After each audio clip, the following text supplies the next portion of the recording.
There's an eagle flying right at me.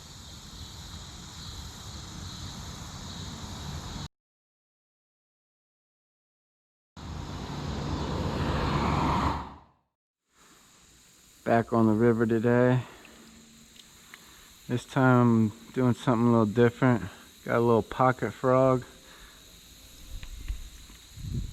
1/4 ounce Lunkerhunt realistic frog tied on my 663 Fury. And I also bought, for the first time, my St. Croix panfish rod, which is an ultralight. I got a 1/8 ounce Rooster Tail tied on that. Give that a try.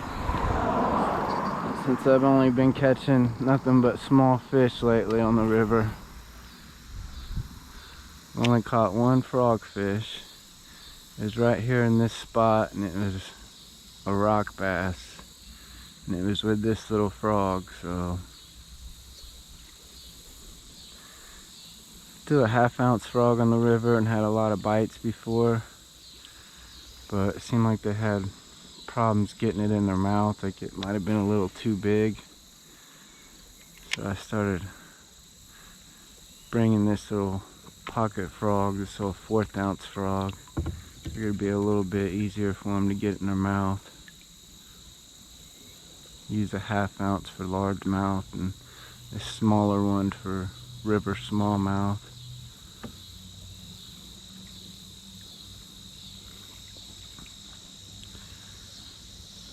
We'll see how it goes. I may end up changing, but I'd like to catch some frogfish today. Did bring my Lew's Hank Parker speed stick, the Ned Rig tied on, just in case. You can see on the front of my kayak I brought some branch clippers here. So there's one little part, seen it in one of my videos, where I kind of got caught up in some branches when the water's low. So today I ain't messing around. I might have to get out, but the last time I get out and mess with those branches. Don't have a whole lot of time this evening. It's getting darker earlier and earlier.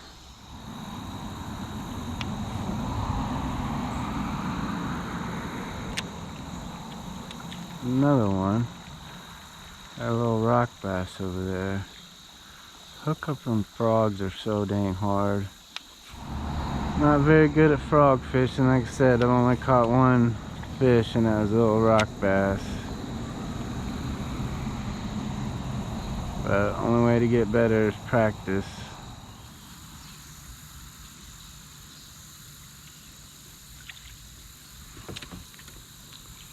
Little fish had it underneath the water for a second.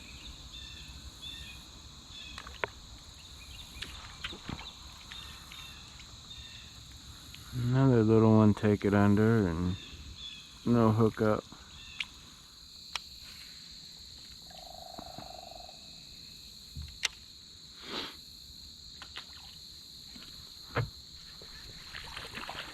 There's a frogfish. Another rock bass. What do you know?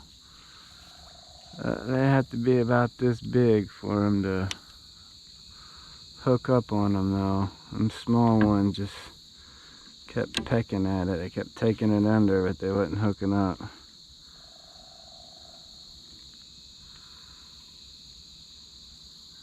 He got hooked in the lip. Second frogfish ever. A little Lunkerhunt pocket frog. 1/4 ounce frog.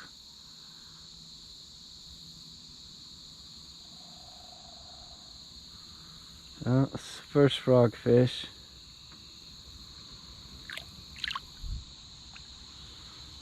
Hopefully I get my first smallie frogfish today. Pretty much hate frog fishing, but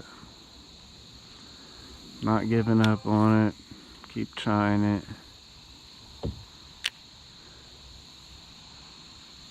It's part of fishing. Sometimes you have no choice but throw a frog.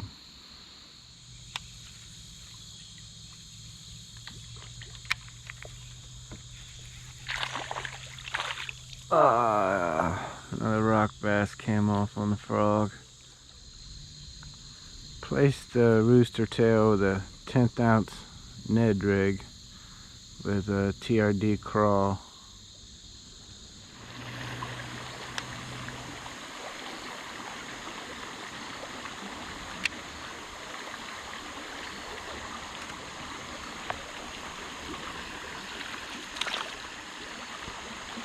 Another rock bass frogfish. At least I'm catching something though.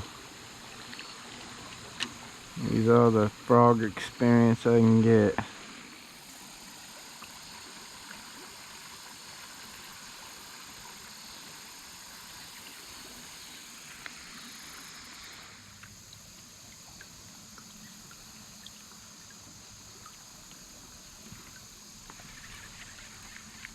Nah, it came off. Another little small one.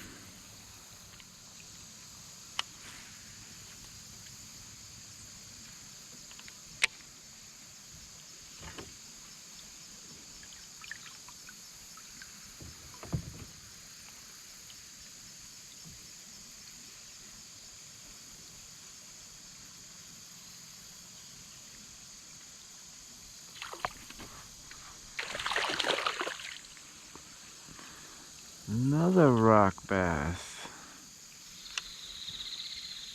Is that 3 frog rock bass now? This one choked it though. This little guy on the frog. 3rd rock bass on the frog now.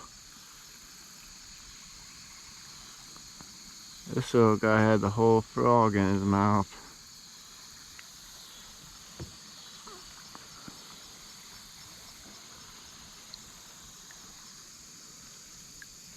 Boy, this water is getting cold.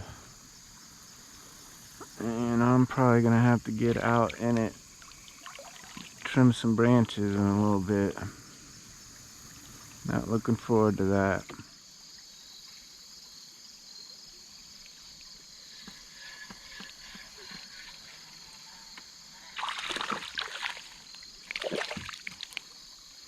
There's a little smallie.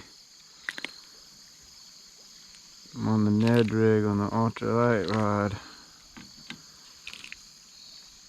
He's about the right size for ultralight rod though.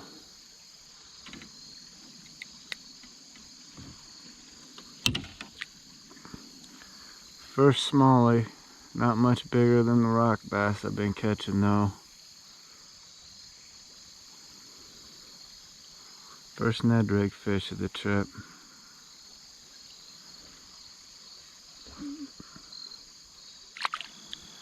Most people try and kayak this section when it's this low will get stuck and have to get out multiple times, but I know this section like the back of my hand, so I know every little route to take to get through some of these shallow sections.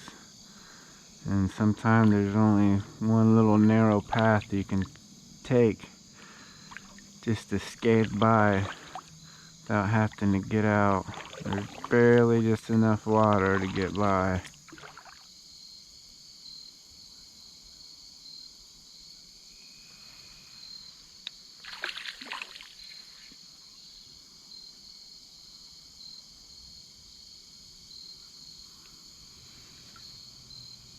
Another rock bass. Got him on the Ned Rig and ultralight.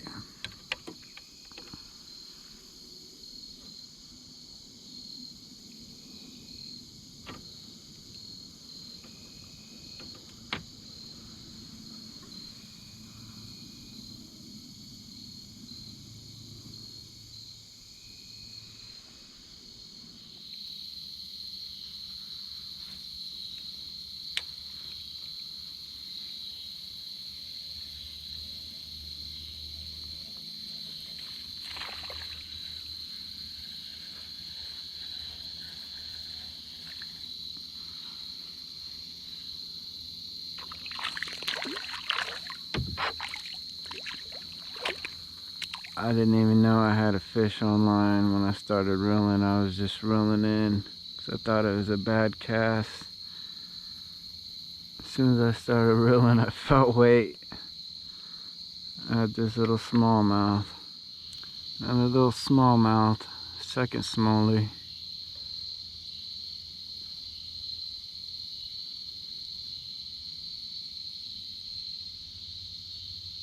Boom, hitting the rock.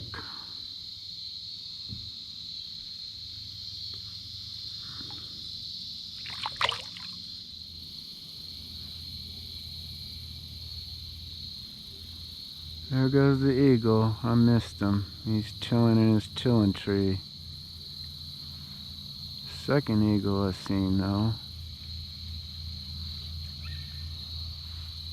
Dang it.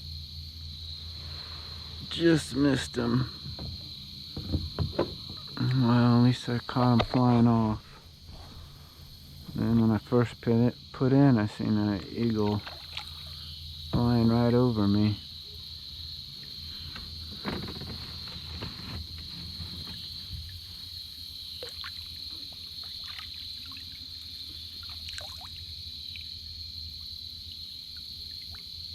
Oh, there's another one up there. That's the first time I've seen both of them up there all year. That makes me happy.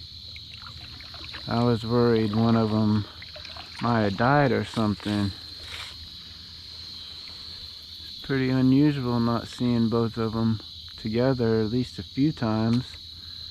But I just seen the other one fly off, and then looks like probably the female. She usually sits up there and chills in the tree while the male goes off and hunts.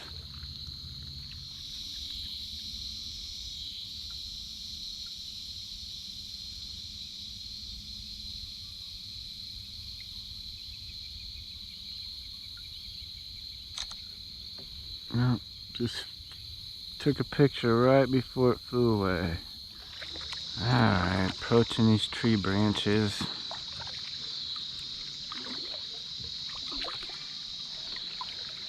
Not looking forward to this, but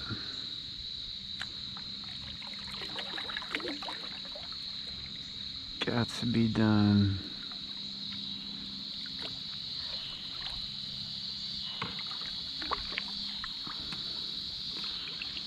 I have to maneuver very careful so I don't get pushed into them again.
Should about do it. One more getting attacked by them. Well, I'm done fishing. I got a little ways to paddle still, and it's pretty dark already. This GoPro Hero 8's pretty good in low light. No, I don't think I have my low light settings on, so I'm not sure how it's gonna look. I figured I'd let it run while I paddle in the dark. And these parts can be pretty tricky. It's pretty shallow and there's big boulders in places, and when it's this dark out you can't see them. And I know this section really good, but I don't know where every single boulder is. There's so many of them. not too far away, but still probably got at least 10-15 minutes paddling. Not the first time I've been out here at dark. First time I went kayaking in pitch darkness was on the Hockin River. Bunch of friends, an overnight camping trip, and that was pretty crazy, because I don't know that river all too good, even though I've been on it tons of times.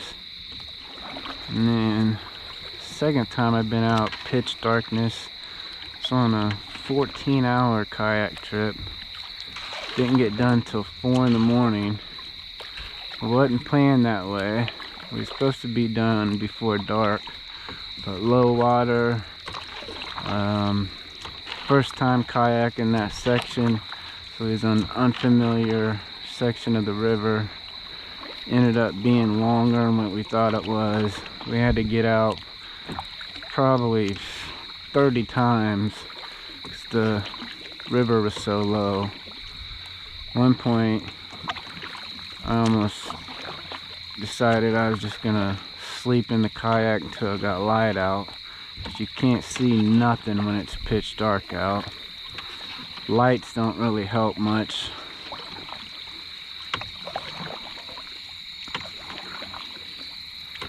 And then it was kind of like this river where you got all these grass sections. At some spots you only got narrow sections to go through, a little path through the grass, and some of those paths led to dead ends. So dark out you couldn't find the entrance to those paths. Some grass places like that weren't any paths in it at all. There was down trees, so we had to get out in the middle of the night and drag our kayaks through all these type of weeds you've seen for like hundreds of yards. And it was just me and my wife. And it was the kind of trip that was total hell when you was doing it. It started out nice. Seen bald eagles, caught catfish, caught some nice bass, until it got dark out. I realized we were in for a long night. But now that it's over, we'll never forget it. We're always talking about it and laughing about it now.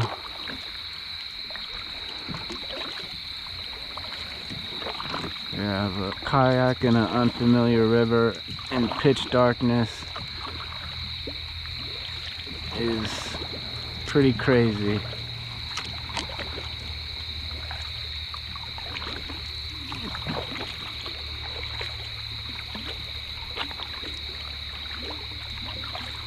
Makes your senses high, that's for sure.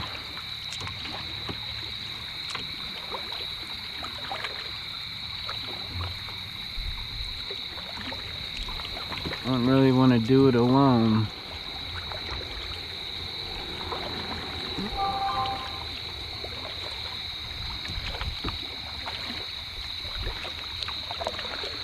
Here's the bridge where I get out. My wife just texted me that she just pulled up, picked me up, and she runs me back to where my truck is.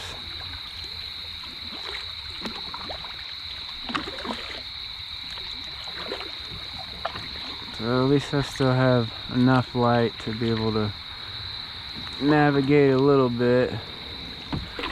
You've seen how aggressive the snakes are in this river, and you can't see them for jack in the dark.